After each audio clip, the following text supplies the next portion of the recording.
ನಮಸ್ಕಾರ ಸ್ನೇಹಿತರೆ, ಹೇಗಿದ್ದೀರಿ ನೀವೆಲ್ಲ? ಅನ್ನಿಸ್ ಫ್ಯಾಮಿಲಿಗೆ ಸ್ವಾಗತ. ಈಗ ತುಂಬ ಸೆಕೆ ಸ್ಟಾರ್ಟ್ ಆಗಿದೆ. ಆದ್ದರಿಂದ ಬೆಳಿಗ್ಗೆ ಹಕ್ಕಿಗಳು ನೀರನ್ನು ಹುಡಿಕೊಂಡು ಬರ್ತವೆ.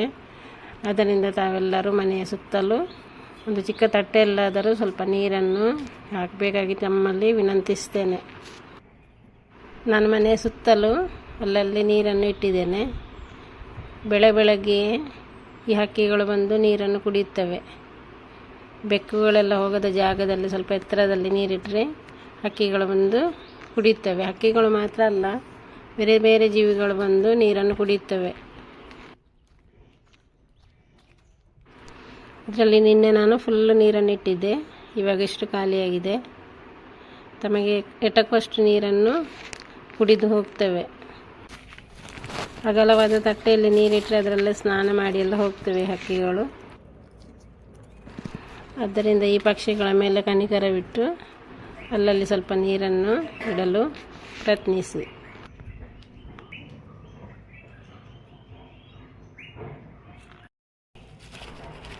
ಈಗ ತೋಟದಲ್ಲಿ ತುಂಬ ಈ ನೊರೆಕಾಯಿ ಬೀಳ್ತವೆ. ಇದನ್ನೆಲ್ಲ ಹೆಕ್ಕಿಕೊಂಡು ಬಂದಿದ್ದೇನೆ. ಇದು ಚಿನ್ನವನ್ನು ತೊಳೆಯಲು ಹಾಗೂ ಶಾಂಪೂ ಆಗಿ ಅಥವಾ ಸಾಬೂನು ಮಾಡಲಿಕ್ಕೆ ಎಲ್ಲದಕ್ಕೂ ಇದು ತುಂಬ ಉಪಯೋಗವಾಗುವುದು. ಮೊದಲೆಲ್ಲ ಇದರಲ್ಲಿ ಬಟ್ಟೆಯನ್ನು ಒಗೆಯುತ್ತಿದ್ದರು. ತುಂಬ ನೊರೆ ಇದೆ ಇದರಲ್ಲಿ. ಶಾಂಪೂವನ್ನು ಕೂಡ ತಯಾರಿಸ್ಬೋದು ಇದರಲ್ಲಿ. ನಾನು ಕಳೆಸೆಲ್ಲ ತಯಾರಿಸಿದ್ದೇನೆ. ಪಾತ್ರೆಗಳನ್ನು ತೊಳೆಯಲು ಇದನ್ನು ಯೂಸ್ ಮಾಡ್ಬೋದು. ನಮ್ಮ ತೋಟದಲ್ಲಿ ತುಂಬ ಮರಗಳಿವೆ. ಗೊಂಚಲಾಗಿ ತುಂಬ ಇದೆ ಮರದಲ್ಲಿ. ಆದರೆ ಮರದಿಂದ ಕೊಯ್ಲಿಕ್ಕೆ ಆಗುವುದಿಲ್ಲ. ಬಿದ್ದದನ್ನು ಮಾತ್ರ ಹೆಕ್ಕಿಕೊಂಡು ಬರುವುದು. ಇದರಿಂದ ಪಾತ್ರೆ ತೊಳೆದರೆ ಪಾತ್ರೆಗಳೆಲ್ಲ ತುಂಬ ಕ್ಲೀನ್ ಆಗೋದು.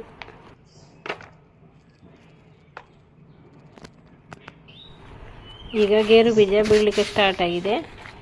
ಮರದಿಂದ ಕೊಯ್ಲಿಕ್ಕೆ ಸಿಗುವುದಿಲ್ಲ. ಆದರೆ ಬಾವಲಿಗಳೆಲ್ಲ ತಿಂದು ಹಾಕುವುದು. ಇದು ರೆಂಜೆ ಹೂವು. ನಾವು ಚಿಕ್ಕದಿರುವಾಗ ಈ ಹೂವನ್ನೆಲ್ಲ ಚೆನ್ನಾಗಿ ಒಂದು ಮಾಲೆ ಮಾಡಿ ಮದುವೆ ಆಟ ಎಲ್ಲ ಆಡ್ತಿದ್ದೆವು. ಒಳ್ಳೆ ಪರಿಮಳವಾದ ಹೂವು. ಈ ಮರದ ಮೇಲೆ ಬಾವಲಿಗಳೆಲ್ಲ ಕೂತು ಗೇರು ಹಣ್ಣನ್ನು ತಿಂದು ಹಾಕ್ತವೆ. ನಮ್ಮ ಮರದಿಂದ ಮಾತ್ರ ಅಲ್ಲ, ಬೇರೆ ಹಿತ್ತಲಿಂದಲೂ ತಂದು ಹಾಕುವುದು ಬಾವಲಿಗಳು. ಇದನ್ನೆಲ್ಲ ಹೆಕ್ಕಿ ನಾವು ಚೆನ್ನಾಗಿ ಒಣಗಿಸಿಡ್ತೇವೆ. ಅದನ್ನು ಒಣಗಿಸಿ ಈ ಹೊಸ ಮಣ್ಣಿನ ಮಡಕೆ ತೊಗೊಂಡಿದ್ದೇನೆ. ಅದರಲ್ಲಿ ಇದನ್ನು ಫ್ರೈ ಮಾಡಲಿಕ್ಕಿದೆ. ಫ್ರೈ ಮಾಡೋದ್ರಲ್ಲಿ ಎಣ್ಣೆ ಬಿಡ್ತದಲ್ಲ ವರ್ಷಕ್ಕೂ. ಪ್ರತಿ ವರ್ಷವೂ ನಾವು ಗೇರು ಬೀಜದ ಎಣ್ಣೆಯನ್ನು ತೆಗಿದು ಹೊಸ ಮಡಕೆಗೆಲ್ಲ ಚೆನ್ನಾಗಿ ಹಚ್ಚಿದರೆ ತುಂಬ ವರ್ಷದವರೆಗೆ ಅದು ಬಾಳ್ವಿಕೆ ಬರುವುದು. ಬಿಸಿಲಿಗೆ ಚೆನ್ನಾಗಿ ಒಣಗಿ ಕೆಂಪಾದರೆ ಬೇಗನೆ ಇದು ಫ್ರೈ ಆಗ್ತದೆ. ಆದ ಕಾರಣ ಚೆನ್ನಾಗಿ ಒಣಗಿಸಿದರೆ ಸುಲಭ ಆಗ್ತದೆ. ಇಲ್ಲದಿದ್ದರೆ ಬೇಗನೆ ಅದು ಒಡೆದು ಜಾಸ್ತಿ. ಇದು ತುಂಬ ಹಳೆಯ ಮಡಕೆ. ಇದರಲ್ಲಿ ಗೇರು ಬೀಜ ಸುಟ್ಟದಿಂದ ಎಷ್ಟು ಸಮಯದವರೆಗೆ ಏನಾಗಲಿಲ್ಲ. ತುಂಬ ಮಡಕೆಗಳು ಇದನ್ನು ಪಳಗಿಸಲಿಕ್ಕೆ ಬಾಕಿ ಇದೆ. ಇದನ್ನು ಕಪ್ಪು ಮಾಡಿ ನಂತರ ಅದರಲ್ಲಿ ಗೇರು ಬೀಜವನ್ನು ಸುಡುವುದು. ಇಲ್ಲದೆ ಬೇರೆ ಪಾತ್ರೆಯಲ್ಲಿ ಸುಟ್ಟು ಅದರ ಎಣ್ಣೆಯನ್ನು ಇದಕ್ಕೆ ಹಚ್ಚುವುದು. ಇದು ತುಂಬ ಸಮಯದವರೆಗೆ ಗಟ್ಟಿಯಾಗಿ ಬರುವುದು.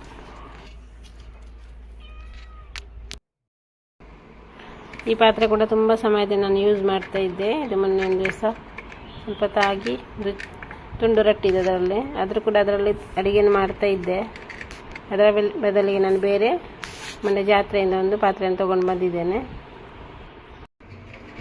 ನಾನು ಕಳೆದ ಸಲ ತುಂಬ ಮಣ್ಣಿನ ಪಾತ್ರೆ ತೊಗೊಂಡು ಬಂದಿದ್ದೆ. ಇಲ್ಲಿ ಮನೆಯಲ್ಲೇ ಮಾರುವವರು ಬಂದಿದ್ದರು. ಆದ ಕಾರಣ ತುಂಬ ಚಿಕ್ಕ ಪಾತ್ರೆಗಳನ್ನು ತೊಗೊಂಡಿದ್ದೇವೆ. ಅದನ್ನು ಕಪ್ಪು ಮಾಡದೆ ಡೈರೆಕ್ಟಾಗಿ ಅದರಲ್ಲಿ ಗಂಜಿ ನೀರನ್ನು ಕುದಿಸಿ ಅದರಲ್ಲಿ ಅಡುಗೆಯನ್ನು ಮಾಡಿದ್ದೇನೆ. ಏನು ಪರಿಮಳ ಬರುವುದಿಲ್ಲ. ಇನ್ನೂ ತುಂಬ ಪಾತ್ರೆಗಳನ್ನು ಹಳತು ಮಾಡಲು ಬಾಕಿ ಇದೆ. ಇದು ಮೊನ್ನೆ ಜಾತ್ರೆಯಿಂದ ತಂದ ಮಡಕೆ. ನಮ್ಮ ತಾಯಿ ಮನೆ ಹತ್ತಿರ ನಮ್ಮೂರಲ್ಲಿ ಹೊಲಸರಿ ಜಾತ್ರೆ ಆಗ್ತದೆ. ಅಲ್ಲಿಗೆ ಹೋಗಿ ಪ್ರತಿ ವರ್ಷ ನಾವು ಮಣ್ಣಿನ ಪಾತ್ರೆ ತಗೊಳ್ತೇವೆ. ಈ ಓಡನ್ನು ನಾನು ಡೈರೆಕ್ಟಾಗಿ ಗ್ಯಾಸಲ್ಲಿ ಇಟ್ಟು ಇದರಲ್ಲಿ ಸಿಗಡಿ ಫ್ರೈಯನ್ನು ಮಾಡಿದ್ದೆ ಅವತ್ತು. ಈ ಕವಲನ್ನು ಮಾತ್ರ ಹಾಗೆ ಇಟ್ಟಿದ್ದೇನೆ. ವಿಡಿಯೋಗೆ ತುಂಬ ಚೆಂದ ಕಾಣ್ತದೆ, ಆದ ಕಾರಣ ಹಾಗೆ ಇಟ್ಟಿದ್ದೇನೆ. ಪ್ರತಿ ವರ್ಷವೂ ನಮ್ಮೂರಿನ ಜಾತ್ರೆಗೆ ನಾವು ಹೋಗ್ತೇವೆ. ನಮ್ಮ ತಾಯಿ ಮನೆ ಹತ್ತಿರ. ಆದ್ದರಿಂದ ನಮಗೆ ಚಿಕ್ಕಂದಿನಿಂದಲೂ ಹೋಗಿ ಅಭ್ಯಾಸವಿದೆ. ಪ್ರತಿ ವರ್ಷವೂ ನಾವು ಸಂಜೆ ಹೊತ್ತಲ್ಲಿ ಹೋಗ್ತಿದ್ದೆವು. ಆಗ ನಮ್ಮ ಮೊದಲಿನ ಫ್ರೆಂಡ್ಸರೆಲ್ಲ ಸಿಗ್ತಿದ್ರು. ಈ ಸಲ ಯಾರು ನಮಗೆ ನೋಡಲಿಕ್ಕೆ ಸಿಗಲಿಲ್ಲ. ಈ ಟೈಮಲ್ಲಿ ಯಾರು ಜನ ಇರಲಿಲ್ಲ ಜಾಸ್ತಿ. 10 ಗಂಟೆಯ ನಂತರ ಅಲ್ಲಿ ನೇಮ್ ಅಂತ ಹೇಳ್ತಿದ್ರು. ಆ ಟೈಮಲ್ಲಿ ಎಲ್ಲರೂ ಸೇರುವುದು ಅಂತ ಹೇಳ್ತಾರೆ. ನಮಗೆ ಚಿಕ್ಕಂದಿನಲ್ಲಿ ಒಲಸರಿ ಜಾತ್ರೆಗೆ ಹೋಗುವುದಂದರೆ ತುಂಬ ಇಷ್ಟ. ನಾವು ಈ ಸಲ ಸ್ವಲ್ಪ ಕಡಲೆ ಮಿಠಾಯಿ ಮತ್ತು ಮಣ್ಣಿನ ಮಡಕೆಯನ್ನು ಮಾತ್ರ ತಗೊಂಡಿದ್ದೇವೆ. ಪ್ರತಿ ವರ್ಷವೂ ನಾವು ಇವರಿಂದಲೇ ಮಣ್ಣಿನ ಮಡಕೆಯನ್ನು ತಗೊಂಡು ಬರೋದು. ಇಲ್ಲಿ ರೇಟು ಕೂಡ ತುಂಬ ಕಡಿಮೆ ಇದೆ.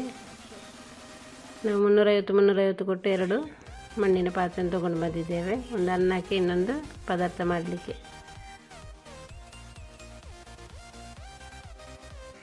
ಜಾತ್ರೆಗೆ ಹೋದ ನಂತರ ಕಡಲೆ ಮಿಠಾಯಿ ತಗೊಳ್ಳೋದು ಹೇಗದೆ, ಆದ ಕಾರಣ ನಾವು ಕಡಲೆ ಮಿಠಾಯಿಯನ್ನು ಕೂಡ ತಗೊಂಡು ಬಂದೆವು. ಸ್ವಲ್ಪ ಚರ್ಮುರಿಯನ್ನು ಕೂಡ ತಗೊಂಡು ಬಂದಿದ್ದೇವೆ.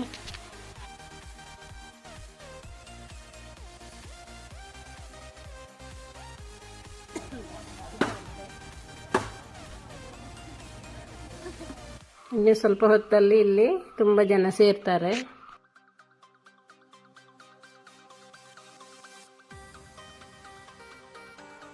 ನಾವು ನಮಗೆ ಬೇಕಾದ ವಸ್ತುವನ್ನು ತಗೊಂಡು ನಾವು ವಾಪಸ್ ಆದೆವು. ಜಾಸ್ತಿ ಪಾತ್ರೆಗಳನ್ನು ತರಲಿಕ್ಕೆ ಕಷ್ಟ ಆಗ್ತದೆ. ಮಣ್ಣಿನ ಪಾತ್ರೆ ಆದ್ದರಿಂದ ಬೈಕಲ್ಲಿ ಜಾಸ್ತಿ ತಗೊಂಡು ಬರಲಿಕ್ಕೂ ಆಗೋದಿಲ್ಲ.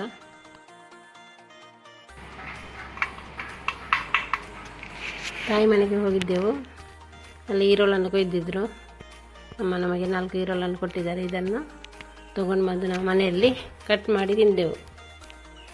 ಅದು ಕಟ್ ಮಾಡಿ ಸ್ವಲ್ಪ ಹೊತ್ತು ಆದ್ದರಿಂದ ಅದು ಕಲರ್ ಚೇಂಜ್ ಆಗಿದೆ. ಇದಕ್ಕೆ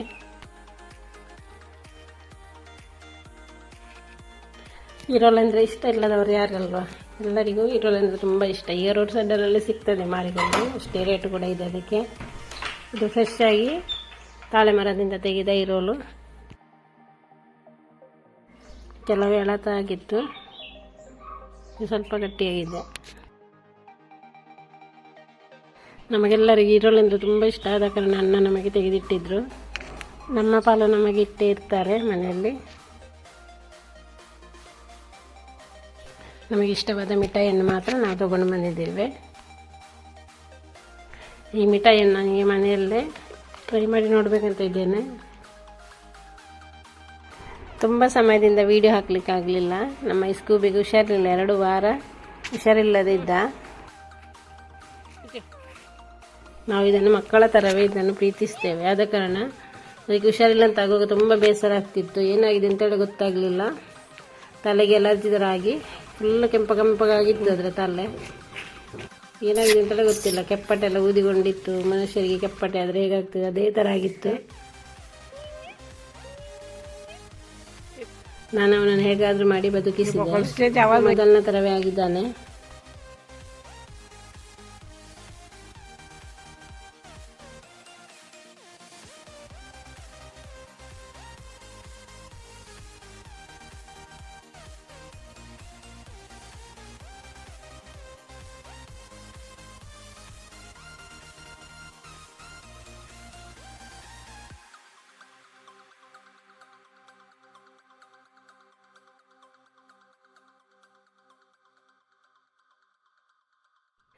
ಈ ಥರ ಹುಷಾರಿದ್ದವ ತನ್ನಷ್ಟಕ್ಕೆ ಇದೇ ಥರ ಕೆಂಪಗಾಗಿ, ಮುಖ ಎಲ್ಲ ಕೆಂಪಗಾಗಿ ಫುಲ್ ಮುಖವೇ ಊದಿಕೊಂಡಿತ್ತು.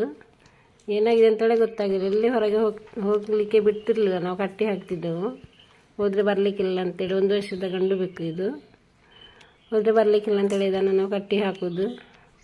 ಅದಕ್ಕೆ ನಾವು ಹೊರಗೆ ಎಲ್ಲಿ ಹೋಗ್ತಿರ್ಲಿಲ್ಲ. ಧೂಳಿನಲ್ಲಿ ಎಲರ್ಜಿ ಅದೇನಂತೇಳಿ ಗೊತ್ತಿಲ್ಲ.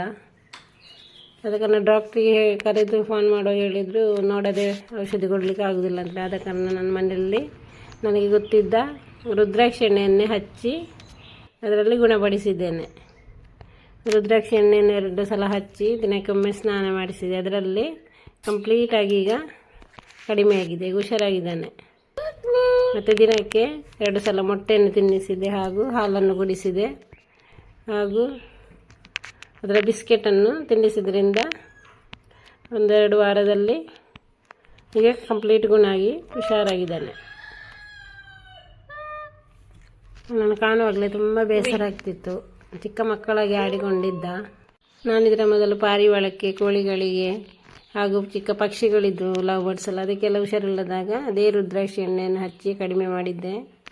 ಅದೇ ರೀತಿ ಈ ಬೆಕ್ಕು ಕೂಡ ಅದನ್ನೇ ಹಚ್ಚಿದ್ರಿಂದ ಈಗ ಹುಷಾರಾಗಿದ್ದಾನೆ. ಇಂಥ ಹೆಸರಿಲ್ಲದ ಒಂದು ರೋಗ ಬರುವಾಗ ಡಾಕ್ಟರ್ ಹತ್ರ ಕರ್ಕೊಂಡು ಹೋಗಲಿಕ್ಕೆ ಧೈರ್ಯ ಬರೋದಿಲ್ಲ. ಆದ ಕಾರಣ ನನಗೆ ತಿಳಿದ ಔಷಧನ್ನೇ ಮಾಡಿ ಇದನ್ನು ಗುಣಪಡಿಸಿದ್ದೇನೆ. ಕಳೆದ ಸಲ ಕೋಳಿಗಳಿಗೆ ಅದೇ ರೀತಿ ಮತ್ತು ಪಾರಿವಾಳಕ್ಕೆ ಹುಷಾರಿಲ್ಲದಾಗ ಅದೇ ರೀತಿ ಔಷಧ ತಂದಿದ್ದೆ. ಅದು ಕೊಟ್ಟು ಏನು ಕಡಿಮೆ ಆಗಲಿಲ್ಲ, ಎಲ್ಲ ಸತ್ತು ಹೋಗಿವೆ. ಅದರಿಂದ ನನಗೆ ಧೈರ್ಯ ಇಲ್ಲದೆ ನಾನು ನನಗೆ ತಿಳಿದ ಔಷಧವನ್ನೇ ಹಚ್ಚಿ ಗುಣಪಡಿಸಿದೆ.